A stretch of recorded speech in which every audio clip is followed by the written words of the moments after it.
Talk about activism and why it's important for collectors. I mean, of course, it's one thing to spend your hard-earned money collecting, but why is activism important, and why do you engage yourself in the activism arena so much?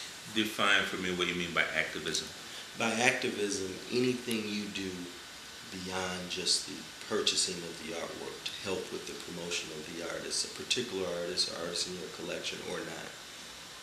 Why is that important, if it is important to you? I think what you refer to as activism, and maybe my role, or the way that maybe I'm a bit more active than some folk in the way that I engage art and art collecting. It's merely an extension of what I do just in life generally. I think relationships are extremely important. Connections are extremely important. And so if I know someone over here that would benefit by knowing this person over here, and it would take them a little while before their worlds connected, if I can facilitate that connection, then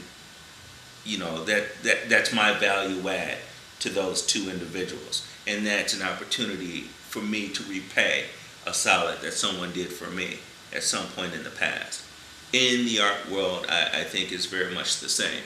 So let's say if you needed a really good accountant, and I had a really good experience over here, I would really want the two of you guys to meet, because I would know that this person would do the kind of job that you need done.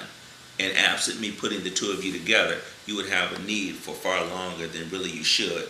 And this person would miss out on a business relationship for far longer than they should. In a similar vein, as I meet an artist, those folks are entrepreneurs.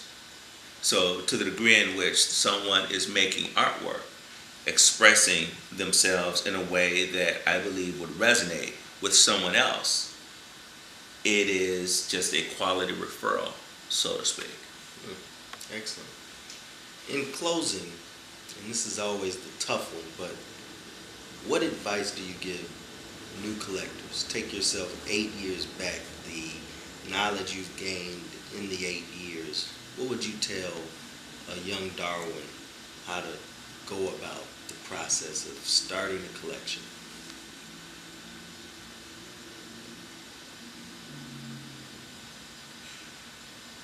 Part of what I do in my professional life is really advance the notion of financial literacy.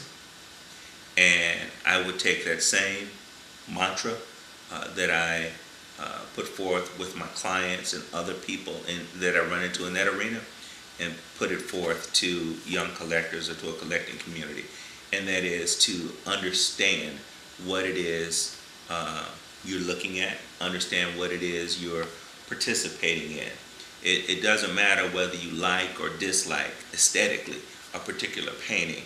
I think it's really important that people take the time to get an understanding of the art market, what creates value, what makes a piece sell for what it sells for, and that gets them grounded in the economics, I guess, of collecting artwork. Completely separate from the economics, it's really important, I think, for an individual to understand art history. Understand the context within which this painting, which you're about to purchase, which you find to be pretty, understand where it fits within the canon of art history.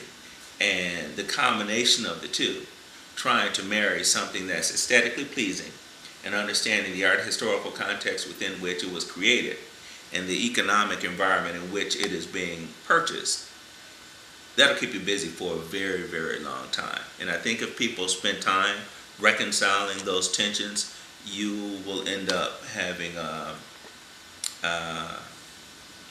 guess, a very, very interesting pastime, so to speak. To the extent that you find time to engage in collecting artwork, reconciling those two tensions will keep you very busy and make you, I think, pretty happy with those purchases you ultimately decide to make.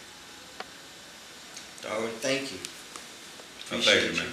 Until next time.